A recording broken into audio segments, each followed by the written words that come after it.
You understand? So that's how that got to go down. And instill this warrior spirit in our babies.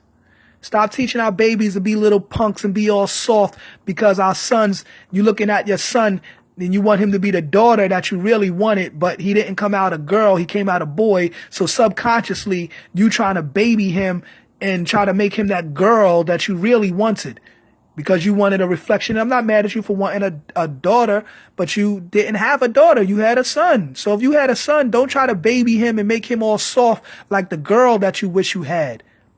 Let that boy be a boy. And if the father of his life is not in his life for whatever reasons, then you find you a righteous brother and you have some man in that child's life that's going to give him a good example of what a man is.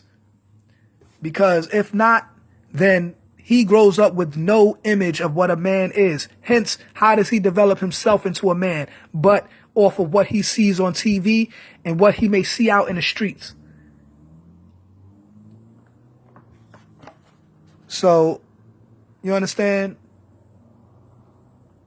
We have to take the steps to put all this in an organization. So, but going back to what I was saying, white supremacy, right? Very quickly.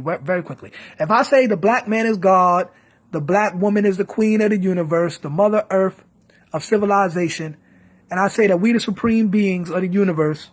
Oh, you're racist. That's racist. Why does color matter? See, you're black with black this and black that. You're racist. Shut your faggot bitch ass up, man. That's not racist to state the truth. As I stated when I first started this off, black is a source of energy in the universe. You white scientists call it dark matter. Black is a source of energy and it's secreted from your pineal gland, which is called melatonin, which secretes throughout your body when shined on by the sun, darkens your skin, your hair, your eyes, and all these things give you your dark pigmentation, which makes you a supreme being in biochemical connection to the universe. They ain't got that. That's why they looking all dreary and yada, yada, yada, and they get burned by the sun, and they run in the house because they can't stand the rays of the sun. They get skin cancer, melanoma. Why is that? Because the source of energy in the universe is telling you that y'all ain't in tune. Y'all not of this planet. And they're not. Physically, they did not come from the planet. They were grafted, mutated from our weaker gene. Is how they came into existence, but they did not naturally come from the planet like we came from the planet. So they don't have the biochemical energy of the sun. I mean, of course they have some of it because they are, traced down and diluted from us. But, it's not at high form. This is why black people look at sports. This is why we perform so greatly. But, they'll cast sports on TV all day because they love how we physically perform and entertain them. We're entertainment for them. You know what I'm saying? But they won't let you put a motherfucking gun in your hand and defend yourself. Teach you no martial arts, teach you no African languages. In school, we learn Spanish, French, and Italian to link us all back to Europe. See what I'm saying? Yeah, I'm doing something important right now. I ain't got time to be answering no phone, especially for people that ain't on my level.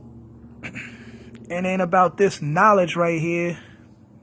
Calling yourself a queen, but you still believe in a mystery God.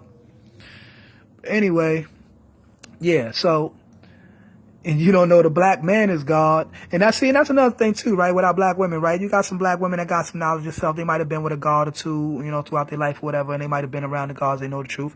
But at the same time, they still believe in that white cracker Jesus, and they're not going to look at their black man as being their Lord and Savior like they look at some white man as being their Lord and Savior. They think some imaginary white man is the reason why whenever they were in a bad situation, because that's the only time you call on God is when you're in a bad situation, when something bad is happening, something went wrong, then now you want to start praying and bowing and calling on your knees and calling out to God. And you ain't calling out to the true and living God, the melanated being. You calling out to a grafted being who can't help you in the universe. Because in order to exist in the universe, you need melanin. Just like even a plane, the black part of the plane, you look at a plane, you look at the lower part of the shaft of the plane, it's black. That blackness on the bottom of the plane is a liquid form of melanin. And they coat the plane with the liquid form of melanin so that when it projects into the sky, it can pierce through the black womb of the universe. It can pierce and project into the universe in order to stay and sustain itself in the universe. due to that black melanin, because in order to exist in the universe, you need melanin. So that's just an example to show and prove. So now, how the hell, not even how the hell, there is no white heaven out there in the universe with some white people with some white wings, white angels with white clouds, and white, and white people walking around on imaginary land that's in the sky, supported by what ground? I don't know. But anyway, yeah, so that's impossible. So there's no white people floating around in the melanated